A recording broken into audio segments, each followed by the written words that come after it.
Jangan lupa subscribe YouTube channel Metro TV News dan jangan lupa nyalakan notifikasinya. Pemirsa, belum juga meredanya kasus COVID-19 di sejumlah provinsi membuat pemerintah memperpanjang masa pemberlakuan pembatasan kegiatan masyarakat hingga 8 Februari 2021. Selain PPKM, dalam rentang waktu yang sama pemerintah juga masih melarang warga negara asing masuk ke Indonesia.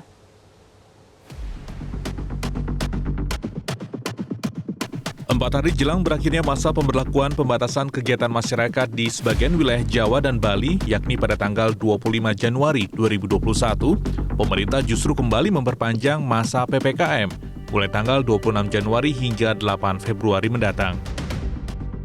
Perpanjangan PPKM dilakukan mengingat kasus COVID-19 di sejumlah provinsi belum terjadi penurunan secara signifikan. Ketua Komite Penanganan COVID-19 dan Pemulihan Ekonomi Nasional Erlangga Hartarto menegaskan, penerapan PPKM selama 2 pekan ke depan diharapkan bisa menekan laju kasus COVID-19, khususnya di 7 provinsi, yaitu DKI Jakarta, Banten, Jawa Barat, Jawa Tengah, Daerah Istimewa Yogyakarta, Jawa Timur, dan Bali. Pemberlakuan pembatasan kegiatan masyarakat mengingat dari data-data yang ada, bahwa di 72 provinsi itu masih ada beberapa mulai penurunan, tapi kurvanya belum flatten, belum turun ke bawah. Hanya di provinsi Banten dan Yogyakarta di beberapa tempat, sehingga diputuskan untuk diperpanjang selama 2 minggu, sehingga terus akan dilanjutkan di tanggal 26 Januari sampai tanggal 8 Februari. Ada perbedaan peraturan yang akan diterapkan pada masa PPKM kedua ini, yakni waktu operasional pusat perbelanjaan, mal, dan restoran diperpanjang 1 jam, yakni pembatasan operasional hingga pukul 20 waktu Indonesia Barat. Sementara aturan lainnya tidak berubah. Selain perpanjangan masa PPKM, pemerintah juga melanjutkan kebijakan pelarangan warga negara asing masuk ke Indonesia hingga 8 Februari mendatang. Pasca keluarnya kebijakan ini diharapkan masing-masing kepala daerah bisa mengevaluasi pelaksanaan PPKM, terutama daerah yang parameter tingkat kesembuhan COVID-19 masih di bawah nasional dan tingkat kematian COVID-19 di atas nasional. Dari Jakarta, Tim Liputan Metro TV.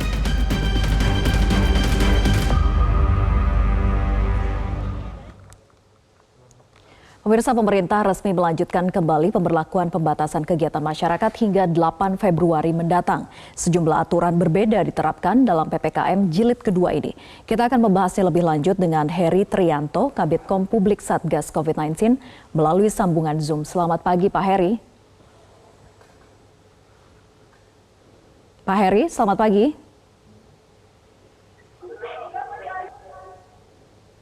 Sudah dapat mendengar suara saya Pak Heri? Sudah. Baik, Pak Heri, ini kan semenjak PPKM diberlakukan, zona merahnya bertambah, kemudian dari 7 provinsi yang diberlakukan PPKM, 5 diantaranya angka kasus positif COVID-19-nya justru bertambah juga. Mengapa demikian, Pak Heri? Ya, baik Mbak Vera. Jadi memang kita kalau melihat atau mengevaluasi itu memang harus melihat bagaimana statistik ya. Terjadi perubahan, ini adalah minggu kedua PPKM dilakukan yang akhirnya diputuskan pemerintah untuk diperpanjang. Jadi memang dari sisi kenaikan kasus, ini masih di luar yang diharapkan dari penerapan PPKM ini. Di mana pekan lalu itu terjadi kenaikan kasus sekitar 17.500. Sebenarnya ini menurun ya, kasus aktifnya itu naik sekitar 17, ini menurun dari pekan sebelumnya 22.505, sehingga kasus aktif sekarang yang tercatat hingga kemarin itu adalah 162.617, dan ini memang cukup tinggi. Kenaikan dalam 2 pekan terakhir ini adalah rekor. Makanya kemudian pemerintah mengevaluasi semuanya, sampai tadi malam juga dilakukan rapat koordinasi seluruh provinsi, dan kita bersepakat bahwa penerapan ini harus diperpanjang dan kemudian diperketat, karena memang kita rumah sakit juga banyak, beberapa provinsi juga tingkat keterisiannya juga semakin mengkhawatirkan, sehingga tidak ada pilihan buat pemerintah selain untuk memperpanjang PPKM kali ini. Baik, apa hasil evaluasinya, Pak? Ya, kami melihat bahwa mobilitas dari masyarakat ketika dilakukan PPKM ini penurunannya tidak signifikan. Kendati secara aturan kita membatasi misalnya eh, kantor hanya bisa mempekerjakan karyawannya 25% gitu. Tapi kalau dari data analisa di telepon pergerakan melalui telepon seluler salah satu operator itu penurunannya tidak signifikan. Memang terjadi penurunan. Itu yang pertama. Kemudian yang kedua juga kami melihat bahwa kasus di klaster keluarga ini masih cukup tinggi. Jadi ini memang menimbulkan dilema. Kita juga membatasi mobilitasnya karena memang sekarang kasus keluarga itu rata-rata ada yang 67% itu dalam satu provinsi, sehingga sedapat mungkin memang masyarakat tidak terlalu banyak keluar rumah. Dengan caranya apa ya? Caranya memang mempersilahkan perusahaan-perusahaan untuk memperkerjakan karyawan tetap bekerja dari rumah. Jadi ini antisipasi dalam 2 pekan ini harus kita lihat lagi ya, seberapa efektif langkah-langkah yang dilakukan pemerintah ini dengan memperpanjang regulasi. Baik, artinya bahwa PPKM Jilid 1 ini belum berhasil, kemudian dilanjutkan lagi dengan PPKM Jilid 2. Apa yang membedakan sehingga bisa mendorong keberhasilan pada Jilid kedua nantinya?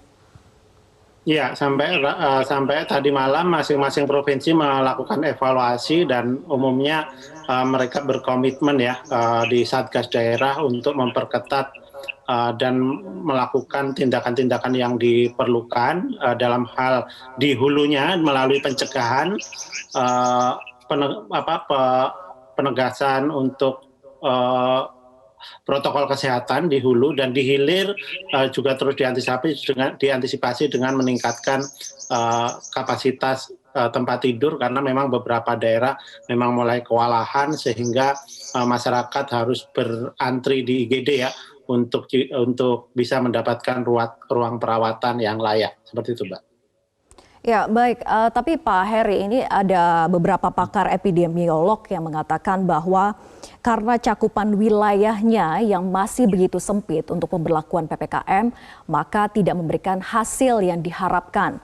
Nah, apakah ada rencana justru untuk pelebaran kawasan wilayah pemberlakuan PPKM ini? Iya, kita lihat aja di 7 provinsi ya, pemberlakuan PPKM ini memang di Jawa dan Bali di mana kontribusi terhadap kasus nasional itu sangat tinggi, di atas 70%. Jadi sebenarnya kalau kita lihat dari pilihannya untuk 7 provinsi ini sebenarnya cukup efektif lah ya, cukup tepat kayak gitu. Tetapi memang beberapa daerah memang diperkenankan untuk mengambil inisiatif sesuai kondisinya masing-masing gitu ya. Di luar Jawa Bali yang memang ada peningkatan kasus cukup tinggi, mereka mengambil langkah-langkah yang diperlukan yang lebih tegas, menjalankan operasi justisi untuk penegakan protokol kesehatan. Di samping kemudian yang diperlukan juga adalah mengintensifkan 3T ya, testing, tracing, dan treatment, sehingga penelusuran kontak erat ini bisa dilakukan secepatnya sehingga tidak membiarkan orang yang terjangkit itu bebas berkeliaran menularkan kepada orang lain. Baik, kalau memang dioptimalkan dari sisi 3T-nya, kita mulai dari sisi testing terlebih dahulu. Testing ini kan dikatakan bahwa jumlahnya sudah sangat baik, bahkan melampaui dari standar WHO. Tapi apakah justru ini membuat kewalahan, artinya bukannya malah membuat baik, justru membuat kewalahan karena bed occupancy ratio-nya tidak sesuai. Sehingga banyak sekali masyarakat yang tidak bisa cepat mendapatkan pelayanan kesehatan ketika memang dinyatakan positif COVID-19. Iya, kita lihat 3 pekan terakhir ini rata-rata kita udah di atas 100% memang dari standar WHO kayak gitu. Dan kita menemukan positivity rate kita ini juga masih sangat tinggi, rata-rata 26,59%. Berkisar di masing-masing provinsi itu 19-33. Jadi ini positivity rate-nya yang tinggi karena testingnya juga tinggi. Tetapi kemudian ini memang yang harus kita lakukan secara agresif ya, untuk kemudian mengetahui dan memetakan dan kemudian menentukan langkah yang diperlukan. Perawatan memang selama ini untuk yang tidak mengalami gejala atau gejala ringan sedapat mungkin melakukan isolasi mandiri di rumah dengan kontrol dari petugas puskesmas setempat. Ini sudah dilakukan hampir di semua daerah jika sebuah kasus ditemukan, sehingga ini bisa dilokalisir ya, dilokalisir dan tidak ada penularan ke tetangga mereka kayak gitu. Jadi ini memang terus dilakukan, dan saya rasa tidak ada hubungannya antara testing yang semakin tinggi memang diperlukan semakin kita tahu, dan kemudian semakin kita tahu juga menyediakan tempat tidur yang diperlukan untuk perawatan bagi pasien yang bergejala sedang, Mbak Eva. Artinya bahwa solusinya apa yang bisa dilakukan sejauh ini? Karena kita tahu bahwa rumah sakit darurat juga sudah banyak diupayakan oleh berbagai macam wilayah begitu ya. Tapi tetap saja langsung penuh begitu. Apa solusi lain yang bisa dilakukan sebetulnya? Saya rasa semua sepakat bahwa solusi yang paling efektif yang kira-kira bisa dilakukan adalah menyelesaikan masalah di hulu. Di hulu itu ya pencegahan penularan dengan menerapkan protokol kesehatan yang lebih ketat. Jadi menerapkan protokol yang lebih ketat aja itu belum tentu jaminan 100% tidak ada penularan gitu. Apalagi kalau sekarang masyarakat abai. Dan kalau kita lihat perilaku masyarakat dalam 2 pekan terakhir ini sebenarnya terjadi peningkatan kedisiplinan dan kepatuhan.